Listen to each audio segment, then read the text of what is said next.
It is time for our first short film screening. Thank you, thank you, thank you. So a little bit about this film without ruining it. A haunted guitar travels through generations, wreaking havoc. The Dark Strums, everyone. You can clap if you want. Yeah. I'm gonna hit play. Here we go.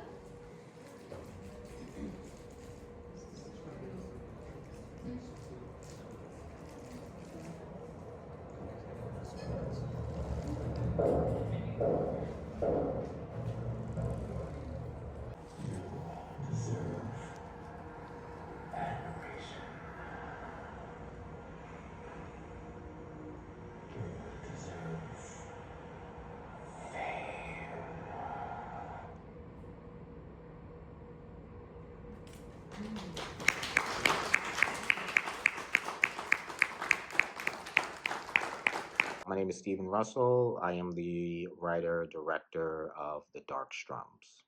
Thank you so much for watching The Dark Strums, and joining us virtually is director and creator Stephen Russell. So first and foremost, Stephen, thank you so much for being here tonight virtually. Giselle, thank you for having me, and thank you, Soul Shadows, for screening my film. Um, I don't take any of this for granted, and I love what you guys are doing. I have a few questions for you, so here we go. Question number 1. What was it about the Robert Johnson myth that spoke to you? What pushed you to make a short film inspired by him and the myths surrounding him? It's a good question. So the thing about the Robert Johnson myth that spoke to me, I guess even before that, when I originally wrote this story, it was really about artistic rage. It was the way I saw this film was like Carrie, but with a guitar. I kind of saw like this artist who was sort of being stepped on, who had this pent up frustration, but was still very talented. But they couldn't seem to get over that hump, and it seemed that society was sort of not allowing them to flourish the way that they thought that they should. And the way that connects to Robert Johnson with me is that when I did some digging into his mythology, and into his actual backstory, we find that he was an artist that really struggled initially. The reason why this myth around him selling his soul to the devil is because initially he wasn't perceived as a great guitar player. People used to boo him. He would sometimes play with his back turned to the crowd because he was so shy. And this is something that kind of messed with his confidence. But he took the time to find a mentor, and he learned, and he really dedicated himself to the craft for like maybe like a year. He disappeared. People didn't really know where he was, and then when he returned, they said like this can't be the same artist, right? This can't be the same guy that we used to boo, and so they kind of made this idea that he sold his soul to the devil, because that's the only way that he could even play this well. And I think that's something that sort of reigns true today when it comes to a lot of these allegations that are thrown around, really talented people. There's been talks that like, Beyonce and Jay-Z are Illuminati and all these things. So this is something that's nothing new. This is something that's always been kind of present, but I wanted to sort of show how that can manifest in a rage, and I thought it was a nice compelling story and a way to tie back to something that's a rich part of Black American history. What scene was your favorite to film and why? I would say the first day that we actually shot. It was raining that day, but what happened was it was the internal shoot. We were shooting the birthday boy scene, and this is where like Robert Johnson appears to our main protagonist after she plays at the party. And I just remember that day we were shooting all day, and then we were kind of going over time. And our actor Damien, who plays Robert, he was kind of sitting around all day just waiting for his moment. and he just really delivered. Because we had no more time, and we were just like, yo, we have one, maybe two shots to get this right because the people try to kick us out.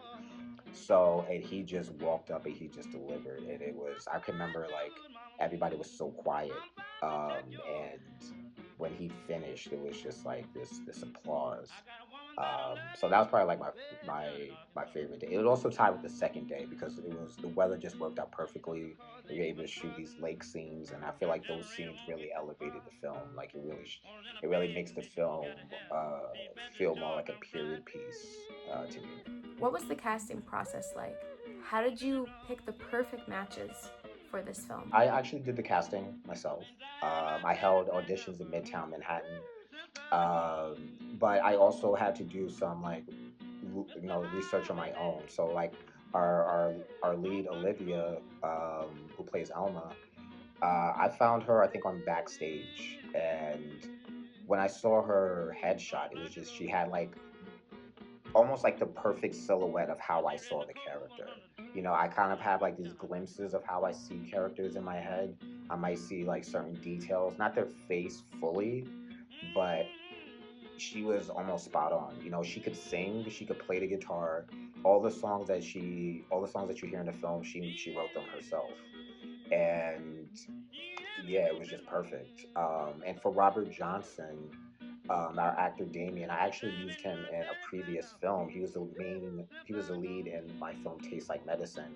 That was my first short film that actually won some awards. So I really like working with him. He's probably gonna be in some of my future projects as well. And yeah, I asked him. I was like, we need somebody to play Robert Johnson.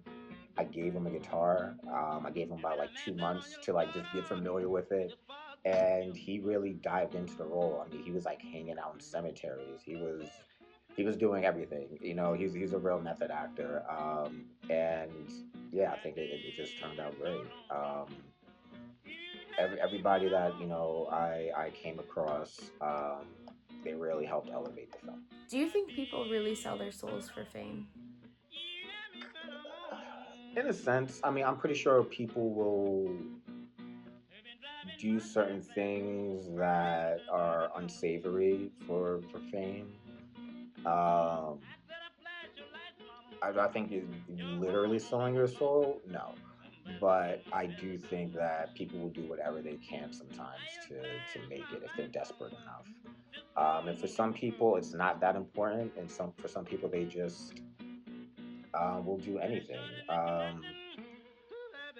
I'm personally somebody that doesn't really care about fame that much. I mean, I'm not a famous person anyway, but I care about recognition for sure.